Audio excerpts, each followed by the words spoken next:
여러분 안녕하십니까? 뉴스투데이 강원입니다. 국가정보자원관리원 화재로 전산망이 마비되면서 우체국과 행정복지센터 등에서도 일부 차질이 빚어지고 있습니다. 우체국 택배 배송이 늦어지는가 하면 인터넷에서 등본을 떼는 것도 어려워졌는데요. 강원도는 긴급 대응 체계를 가동했습니다. 나금동 기자입니다. 춘천의 한 우체국. 추석 명절을 앞두고 택배를 보내려는 시민들로 창구가 북적입니다. 하지만 국가정보자원관리원 화재로 배송이 늦어지거나 택배 위치도 조회를 할 수 없게 됐습니다. 데이터 센터 화재로 인해서 추석 전에 물건이 도착할 수 없다는 안내를 받았습니다. 조회를 항상 해서 지금은 그게 아예 되지 않고 있습니다. 그러니까 불안합니다. 물량이 또 빨리 보내야 되느니 안 될까 봐 걱정이 돼서 이틀 밤새고 그랬습니다. 자영업하는 그 소규모 업자들은 너무나 많은 타격도 오고. 행정복지센터도 사정은 비슷합니다. 평소 같으면 인터넷으로 간편하게 처리할 수 있지만 직접 복지센터를 찾아가야 하는 일들이 늘어났습니다.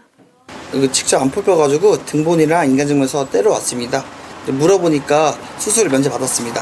힘들었어요. 한 바퀴 돌고 왔습니다. 무인 민원 발급기입니다. 모바일 신분증을 이용해 주민등록 등본을 발급해 보려고 하는데요. 하지만 인증 단계에서 막혀 다음 절차로 진행되지 않고 있습니다. 강원도는 콜센터 운영과 각종 민원 서류 수기 신청 확대 등 긴급 대응 체계를 가동하고 있습니다. 장애인 시스템에 대한 정보를 도와 실시간으로 공유를 하고 있고 그 정보를 도민들에게 이제 연락이 오면은 바로바로 이제 알려드리고 있습니다. 강원도 내에서는 현재 운영 중인 115개 시스템 가운데 국민신문고와 나라장터 등 35개가 멈췄고 80개는 정상 가동되고 있습니다. 리튬 배터리와 전산실, 전산 장비가 완전히 분리되어 있기 때문에 배터리 화재가 나더라도 전혀 피해를 입지 않는다. 또 자치단체 등에 직접 방문 접수할 경우 일부 수수료를 면제받을 수 있고 처리 기한도 연장됩니다. 119 신고의 경우 문자 신고는 안 되고 음성과 영상 신고만 가능합니다. MBC 뉴스 나금동입니다. 강원도 글로벌본부가 3분기 기자간담회를 열고 역점 사업들의 추진 상황을 설명했습니다. 특히 파라타항공의 양양 제주 노선 취항과 크루즈 관광사업 확대 계획을 밝혔습니다. 김인성 기자가 전해드립니다. 강원도 글로벌본부는 무엇보다 파라타항공의 제주 노선 취항을 가장 먼저 꺼냈습니다. 파라타항공은 지난 3월 국토부로부터 항공운송 사업자 변경 면허를 딴 데 이어 지금까지 항공기 2대를 도입하고 지난 8일 항공운항 증명을 발급받았습니다. 10월 25일까지는 오전 8시 30분 양양에서 출발해 9시 50분 제주에 도착하고 10시 50분 제주에서 출발해 낮 12시 10분에 양양에 도착하는 일정으로 매일 운항하고 겨울철엔 하루 2차례씩 왕복 운항합니다. 앞으로 항공기 2대를 더 들여와 국제선 노선도 발굴할 예정으로 강원도는 이를 적극 지원할 방침입니다. 공항 활성화를 저희가 활성화를 위해서 이제 홍보 활동을 계속할 예정이며 앞으로 정기선뿐만 아니라 부정기편 또 외국 인바운드 노선도 좀 활성화될 수 있도록. 글로벌본부는 지난 6일부터 12일까지 도민 200명을 대상으로 실시한 크루즈 체험단 운영 결과 나타난 점을 개선해 러시아 우크라이나 전쟁이 끝나는 대로 한-러-일 삼각 크루즈 항로를 추진할 계획입니다. 이를 위해 현재 용역이 진행되고 있는 속초항 국제여객선 터미널의 정비를 서두를 방침입니다. 용역이 마무리되면 내년 상반기부터 리모델링을 하려고 합니다. 리모델링을 해서 계획에는 내년 상반기 중에 다 마무리는 안 될 것 같고요. 최소한 한 9월 정도에는 마무리를 해서 하반기부터는 국제여객 터미널을 사용할 수 있도록. 강원도는 또 올해 2학기 폐광지역 저소득층 대학생들의 학자금을 학기당 최대 300만 원까지 지원합니다. 이를 위해 10월 13일부터 11월 7일까지 접수를 받아 12월 지급할 계획입니다. 다만 폐광지역이라는 명칭 대신 지역 특성에 맞는 명칭으로 바꾸는 것에 대해선 지역 간의 이견이 많아 어려움을 겪고 있다고 설명했습니다.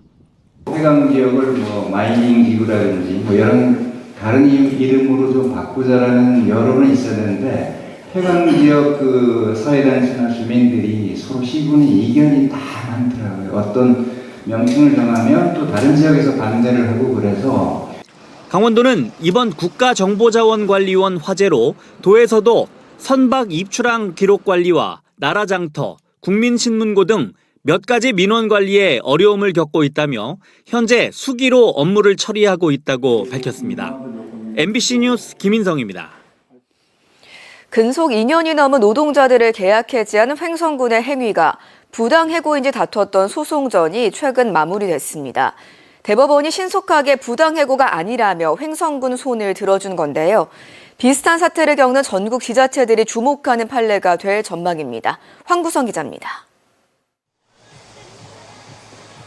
근속기간 2년이 지난 노동자의 계약 해지가 부당해고냐 아니냐를 다퉜던 법적 공방. 지방노동위와 중앙노동위, 1심과 2심 법원이 각기 다른 판단을 내놓을 만큼 쟁점이었던 이 사건은 결국 대법원에 접수됐습니다. 기관마다 판단이 다른 만큼 검토 기간이 다소 걸릴 것 같던 예상을 깨고 접수 3개월 만에 대법원은 별도의 심리가 필요하지 않다는 이른바 심리 불속행 결정으로 횡성군 손을 들어줬습니다. 대법은 3쪽짜리 판결문에서 2심에서 중대한 법령 위반을 하지 않았다며 횡성군 주장대로 부당해고가 아닌 적법한 계약 해지라고 판결했습니다.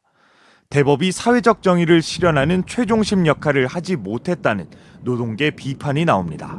법률적 쟁점이 없다는 판단인데요. 저는 개인적으로 이 사건에 담긴 구체적인 사실관계랑 노동법, 기간제법, 법원의 적극적인 검토가 필요했다고 생각을 하는데 직장 밖으로 나와 2년 9개월을 노동위와 소송에 매달렸던 6명의 노동자들은 한 사람당 1,000만 원 넘는 비용을 지불했고 최종 패소로 횡성군 소송비까지 감당해야 하는 처지에 놓였습니다. 하지만 노동자들은 멈추지 않고 싸워가겠다고 밝혔습니다. 대법원 판례가 이렇게 났기 때문에 조금 지금 속상한 마음을 좀 접어두고 일단은 다시 한번 저희가 할 수 있는 한 이재명 정부 기에 들어갈 때까지 이미 정원이 초과한 공무직을 계속 전환해 늘릴 수도 없고 추가 소송에 휘말릴까 1년씩이 아닌 9개월 단위 계약을 맺어왔던 횡성군은 대법 판결로 혼란이 정리될 수 있다는 입장입니다.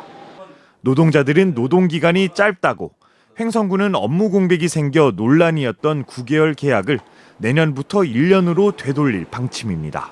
기간제 근로자분들의 근로 여건이라든지 공무직 전환 입장에 대해서 명확한 기준을 가지고 앞으로 행정 처리를 할 계획입니다. 이번 사태는 과거 정부 공공부문 정규직화 정책으로 기간제를 무기계약직으로 전환해오다 해당 정책이 폐기되며 누구는 전환되고 누구는 배제됐던 만큼 횡성뿐 아니라 전국 지자체들이 주목하는 판례가 됐습니다. 해결되지 못한 우리 사회 전반에 비정규직 차별 문제를 직시할 필요가 있다는 지적입니다. 차별적이고 불평등한 일자리를 개선하려고 하는 사회적인 노력이 반드시 있지 않는다라면은 우리 사회에서 누가 어떤 청년 세대들이 행정을 믿고 일할 수 있겠나 이런 생각이 듭니다. MBC 뉴스 황구선입니다. 평창의 풍력 발전을 활용해 수소를 생산하는 친환경 수소 생산기지가 구축돼 시운전에 들어갔습니다. 평창군 대관령면에 조성된 수전에 기반 수소 생산기지는 풍력 발전으로 물을 전기 분해해 하루 1톤의 수소를 생산하고 이를 인근 대관령 수소 충전소에 공급해 수소 차량에 충전하는 방식으로 운영됩니다. 모두 121억 원이 투입된 생산기지는 시운전을 거쳐 올해 안에 본격 운영에 들어간다는 계획입니다. 최현석 제41대 강원경찰청장이 취임했습니다. 최 청장은 도민과 가장 가까운 곳에서 호흡하며 안전한 일상을 지키는 가족 같은 따뜻한 경찰이 되겠다고 말했습니다. 또 강원 경찰 모두가 한마음으로 역량을 발휘할 수 있는 직장 문화를 만들고 동료 경찰관들의 마음 깊이 신뢰하며 함께하겠다고 밝혔습니다. 경북 경산 출신인 최 청장은 2002년 사법시험에 합격해 변호사로 활동하다 2007년 경정특채로 경찰에 입직했습니다. 삼척시 인구가 올해 들어 800명 가까이 줄면서 6만 명 선 붕괴가 가까워지고 있습니다. 삼척시에 따르면 지난 8월 기준 삼척시 인구는 6만 964명으로 지난해 말 6만 1,735명보다 771명 줄었습니다. 감소 원인을 보면 전입자가 전출자보다 많은 데다 출생아가 예년보다 늘긴 했지만 사망자가 여전히 더 많기 때문입니다. 삼척시는 생활 인구를 유치하고 일자리 창출에 노력하는 한편 인구 문제에 대한 공직자 인식 개선에 힘쓰고 있지만 감소세는 멈추지 않고 있습니다.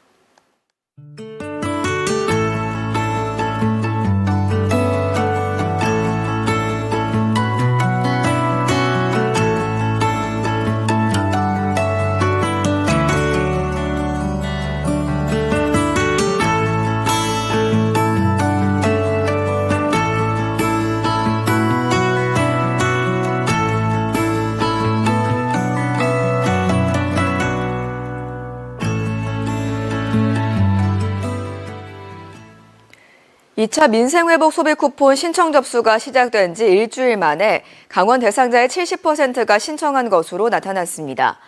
강원도에 따르면 강릉이 74.8%로 가장 높고 이어 원주가 73.9%입니다. 춘천도 72%로 평균치를 웃돌았습니다. 반면 고성과 평창, 횡성, 정선은 50% 후반대에 머물며 강원 평균 신청률보다 10%포인트 이상 낮았습니다. 2차 소비 쿠폰 신청 지급 기간은 다음 달 31일까지로 1, 2차 쿠폰 모두 올해 11월 30일까지 써야 합니다. 고성군과 강원대학교가 연어산업 활성화를 위한 업무 협약을 맺었습니다. 고성군과 강원대학교는 연어 원료를 중심으로 한 K연어 바이오 클러스터와 브랜드화를 목표로 연어 연구센터 설치 등 원료 안정화를 시작으로 글로벌 규제 인증 확보 등에 나섭니다. 해수온도 상승으로 연어의 회기하천이 북쪽으로 이동하면서 최근 고성, 간성 등 북천에 회기 연어의 수가 매년 증가하고 있습니다. 원주시 문마읍 반계리의 명물 반계리 은행나무 일원에 은행나무 광장이 준공됐습니다. 원주시는 85억 원을 들여 은행나무 일대를 광장으로 조성하고 진입로와 주차장을 갖췄습니다. 혁신도시 이전 기관인 국민건강보험공단도 사업에 동참해 은행나무 23그루와 야외 무대 설치를 지원했습니다. 한편 천연기념물이자 수령 1318년에 이르는 것으로 추정되는 반계리 은행나무는 아름다운 수영과 압도적인 크기가 알려지면서 매년 가을 방문객들이 끊이지 않았습니다. 오늘 오전 양양국제공항에서 거점항공사 파라타항공의 양양 제주 정기 노선이 첫 취항했습니다. 파라타항공은 지난 3월 국토부로부터 항공운송사업자 변경 면허를 취득하고 지난 7월 31일 1호기를 도입한 뒤 지난 8일 항공기 운항을 위한 마지막 단계인 항공운항 증명을 발급받아 취항을 위한 모든 행정 절차를 마쳤습니다. 양양공항 정기노선 재개는 지난 2023년 5월 양양공항을 모기지로 삼던 플라이강원이 기업 회생 절차에 돌입한 뒤 2년 4개월 만입니다. 파라타항공의 양양 제주 노선 운임은 86,700원에서 123,700원으로 매일 1회 운항합니다. 올해 태백제 개최 장소가 바뀐 데 대해 비판 의견이 제기되는 가운데 태백시 의원들이 태백시의 안이한 대응을 질타했습니다. 태백시는 어제 간담회를 열고 주민 화합 행사인 태백제 개최 장소를 종합경기장에서 좁은 황지 연못으로 옮기면서 태백시에서 주민 의견을 수렴했다고 했지만 거짓 해명을 했다고 비판했습니다. 이에 대해 태백시는 일부 주민과의 대화에서 비슷한 의견이 있었고 추석 연휴로 인해 주민들이 모이기 힘든 점을 고려했던 이유를 밝혔습니다. 올해 태백제는 다음 달 2일과 3일 1980년대 맛과 흥을 주제로 황지연못에서 열릴 예정입니다. 동해시와 삼척시가 지역 경제와 전통시장 활성화를 위해 추석맞이 전통시장 가는 날 행사를 마련합니다. 동해시는 다음 달 2일부터 이틀 동안 추석맞이 전통시장 가는 날 행사를 진행하며 동쪽바다 중앙시장과 북평 민속시장을 방문합니다. 강원뉴스 마칩니다. 고맙습니다.